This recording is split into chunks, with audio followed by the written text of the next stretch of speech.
guys, this is Lala Legacy, and welcome back to another episode of Coming Out on Top. So, let's jump right back in. Violet walks out. Phil gets out of the car to open the door for her. As Phil turns a corner, Violet takes off her coat, revealing a very skimpy and revealing dress underneath. You glance at Phil, who tries to hide his look of alarm. Thanks, guys. I thought I'd have to endure another boring weekend since so many of my friends are out of town right now. Luckily, my parents really love you too. The ballet's over at the Civic Center, is that correct? No, you need to turn here. Wait, this isn't... Just flip a bitch and get on the highway, Marine. Why are we headed towards the downtown area near the base? We're taking a detour, okay? As Phil makes a U-turn, you catch Violet's expression in the side view mirror. She glances at you and makes a fisting motion into her open mouth. You glance sidelong at Phil. He looks pissed, but determined to hold it in. 7 dirty gestures later. Phil parks the car outside a warehouse-like building. A noisy crowd loiters outside. Lights flash from a bouncer-guarded doorway. Heavy bass thumps through the brick walls. Oh, of course this isn't the ballet. Before either of you can respond, Violet opens her door and bolts out of the car. And of course she'd do that. Phil looks like he's about to smash his fist right through the windshield. Hey, take a deep breath before you hurt something. I'm breathing. Violet's not a bad kid. She's just a really spoiled, thoughtless, disrespectful little piece of... Ugh. Phil exits the car and slams the door. You follow him as he heads towards the club. Phil pays the exorbitant cover charge, and the two of you wander into the crowded club. The multi-level dance floors are filled with a combination of college students and Marines from the neighboring base. While this place might have been fun 3 years ago, pushing through the gaggle of clubgoers is just an exercise in annoyance when you're hunting down a frenzied party girl. Phil looks around, assessing the situation. Okay, let's split up. I'm heading upstairs. Okay, I'll check the bar. Phil disappears into the crowd. Keeping an eye out for Violet's skimpy dress, you eventually spot her talking to 2 guys at one end of the bar. Like a kid let loose in a toy store, she talks to them with a starry-eyed smile and breathless excitement. You tap her on the shoulder just as she appears to be giving the taller one her number. Leaning forward, you yell into her ear above the music. Violet, why are we here? Why? This place is wall-to-wall military. Look at those bodies. We should really go, Violet. You know, I thought Phil would be more fun, but God, he is such a buzzkill. Can't you convince him to stay? You're about to respond when the 2 guys step between you and Violet. Doesn't look like she's interested, tool. Why do you walk away, taint breath? Oh my God, are you guys going to fight on my behalf?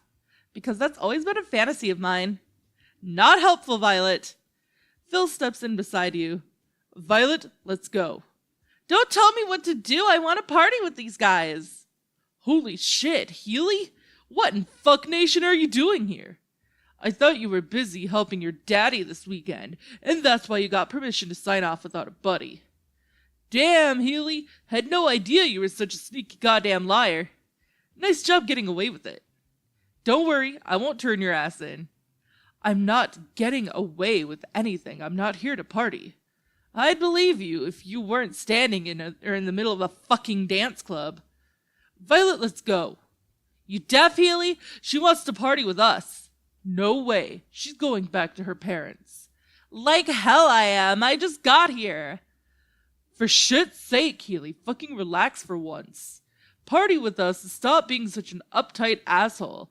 Your civvy friend can even tag along. The blonde Marine looks at you expectantly as Violet hooks an arm through yours. Yeah, tell him, Mark. Tell Phil to let loose and stop being such a fuddy-duddy. Violet, Phil's just trying to keep you out of trouble. You're being a brat. Violet?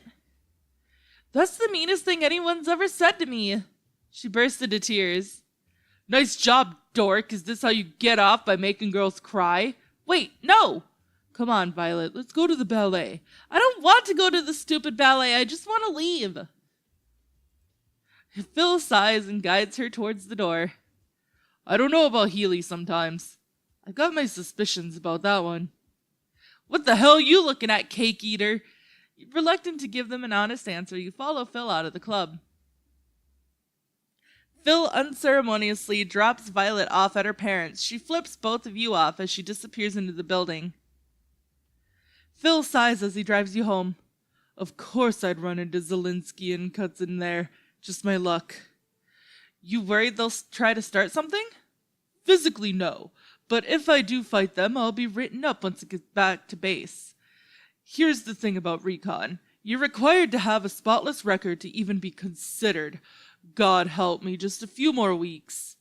Aren't Violet's parents going to be upset with you now? She seemed really upset, not to mention I did make her cry. Probably. Anyway, it's better than her hanging out with those two D-bags. Look, Mark, I have no idea why you decided to come along. I know I haven't been the friendliest guy, but I'm glad you did. Thanks for your help tonight. Maybe I think you're cute, in a jerky sort of way. Okay, I'll accept that from you. You know, my recon test is coming up soon. The swimming challenge usually wipes out at least half of the candidates. If I get Liberty this Saturday, it might be nice to train with the one and only Spanish Armada. Would you be up for a couple of hours at the beach? How about a race? You're on. Good, I'll give you a call. He drops you off at your apartment. Finally, you've got some downtime this weekend. In terms of your studies, you're kicking ass. Your relationship with Penny is great these days. You feel grateful for her friendship. Recently, you and Ian are getting along great. And finally, you've got $225 in savings. How will you spend your extra time? We're going to invite Ian and Penny to go nutria hunting along the river. You and Ian outfit yourselves with shotguns while Penny opts for an S&W model 625.45 caliber hand cannon. You borrow your neighbor Tom's pickup, nicely equipped with 2 spotlights for increased visibility. The water in the cement river basin is low and the river rats are out in force. The 3 of you take turns between driving, spotting, and blasting, swigging beers, all the while laughing your asses off at the way the nutria's bodies tumble and fly when they get what's coming to them.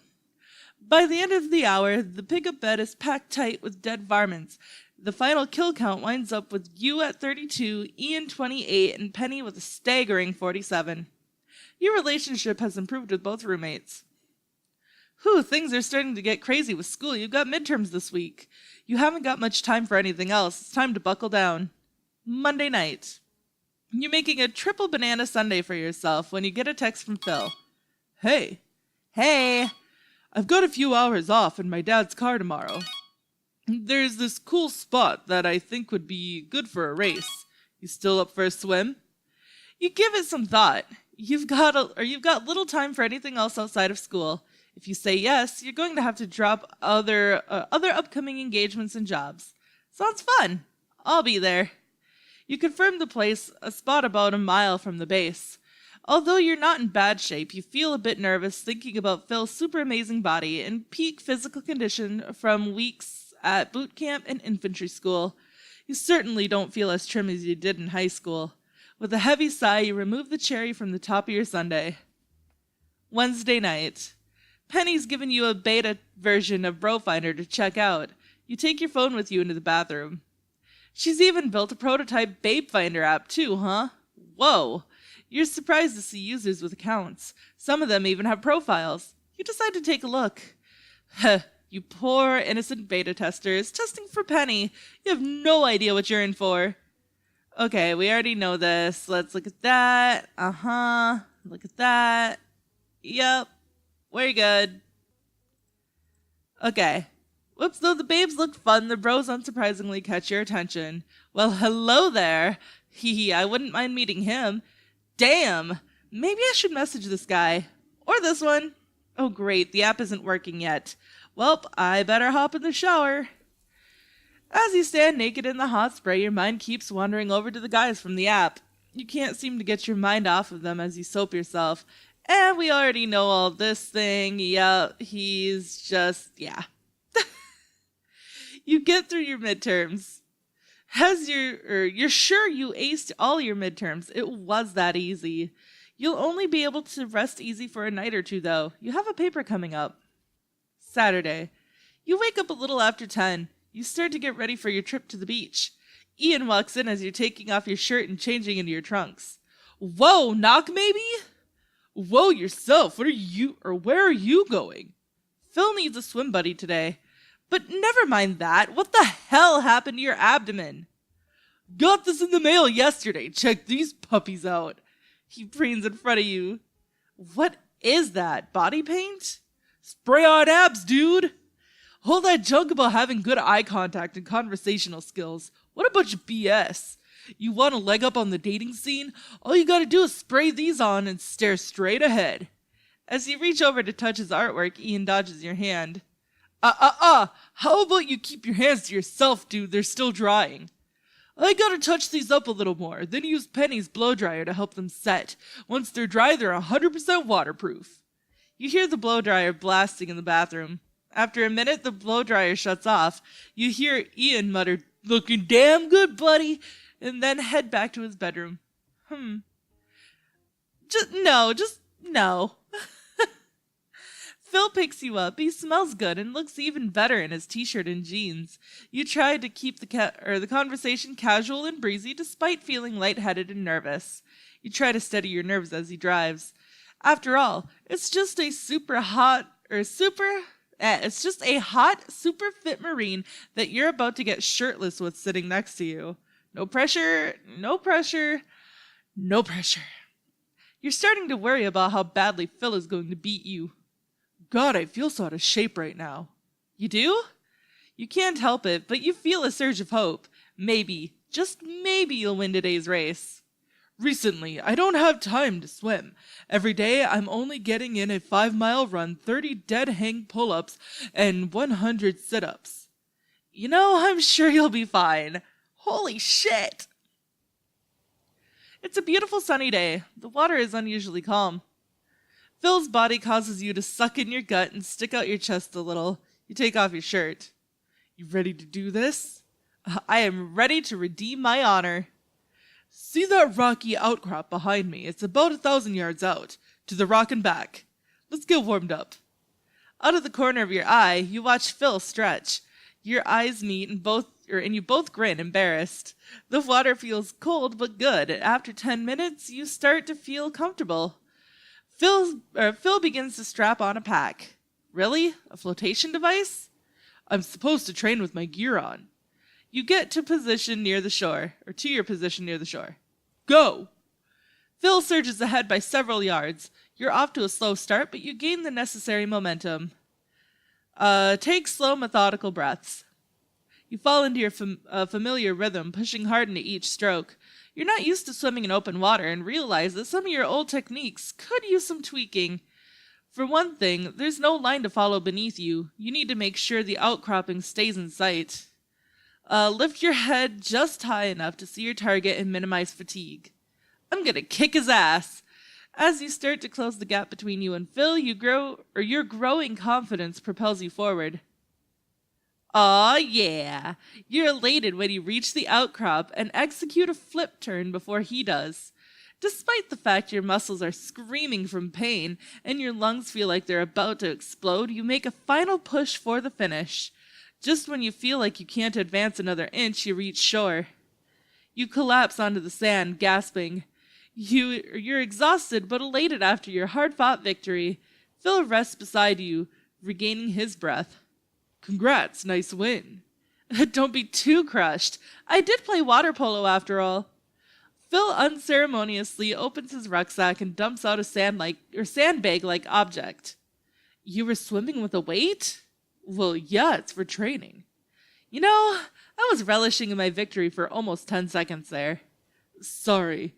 If it makes you feel any better, I was swimming my hardest. It'd be cool to hang out tonight, but my dad's expecting my help at another dinner.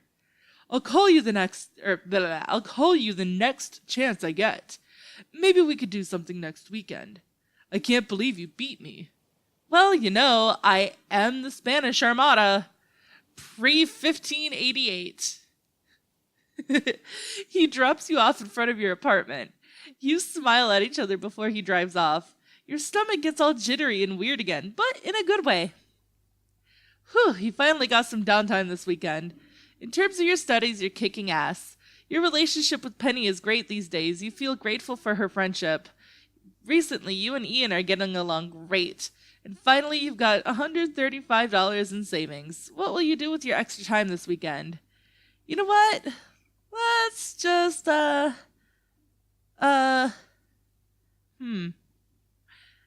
Let's get some studying done. Spend a few precious hours catching up on assignments.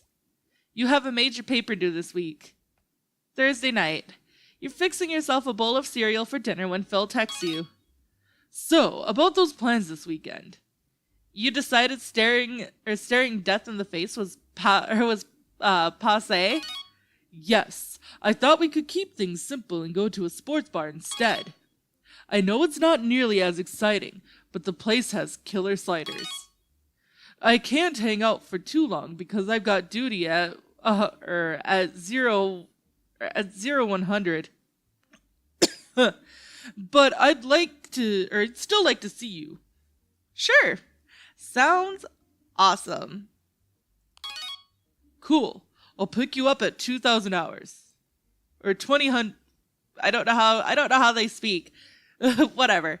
What? Like 40 days from now? No, that's 8 o'clock p.m. Sorry. Once you're in the military, you get a really bad case of lingo. Friday night. How's infantry school? Well, it's never good when something makes you actually miss the good old days of boot camp. Anyway, at least I get leave once in a while. On the drive to the bar, you chat about yourselves and your families. You learn Phil is the middle child with an older sister in business school and a younger brother still in high school. His mother has a debilitating illness that has kept her at home most of his life. He finally came out to his family in high school without much fanfare. It's great they were cool about it. I don't know about cool.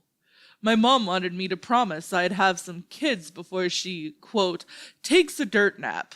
Well, did you? I told her I'd think about it. You and Phil grab a table and enjoy the game until the third quarter when it becomes a blowout. Not that it matters much. You're not paying a whole lot of attention to basketball as you and Phil fall into deeper conversation.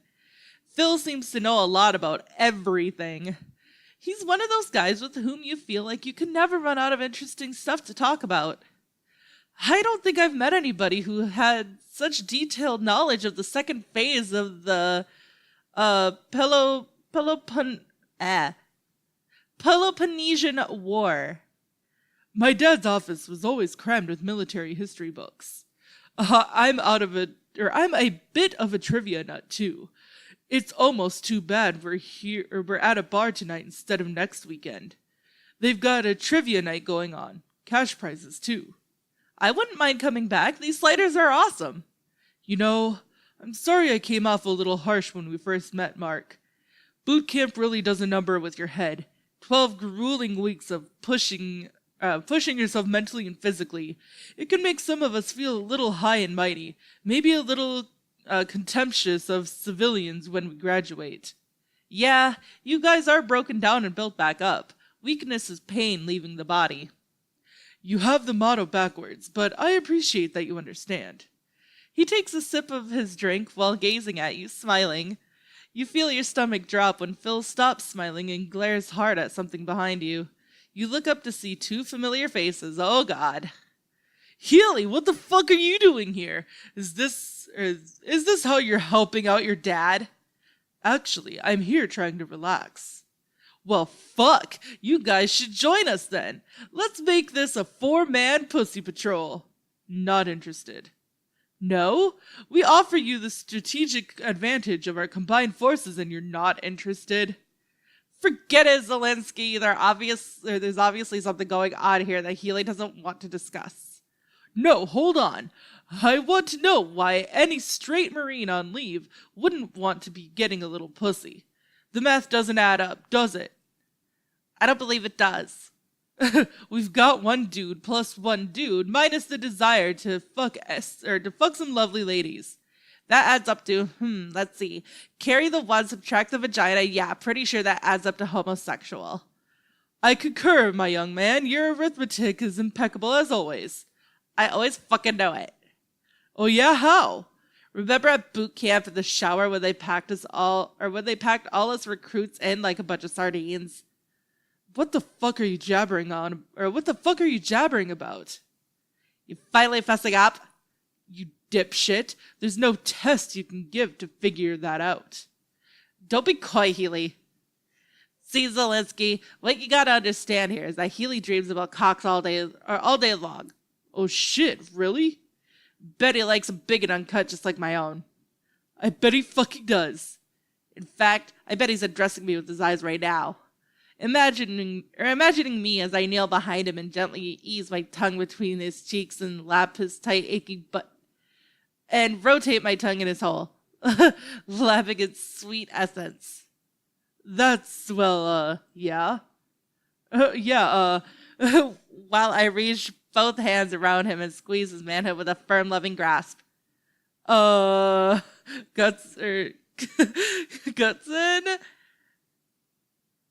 Is there a fucking problem here? Okay. Anyways, that is all the time that I have for this episode, guys. So, if you liked it, please give it a big thumbs up down below. And if you haven't already subscribed, by subscribing, you're becoming part of a legacy. I love you guys so much, and I will see you in the next video. Bye-bye!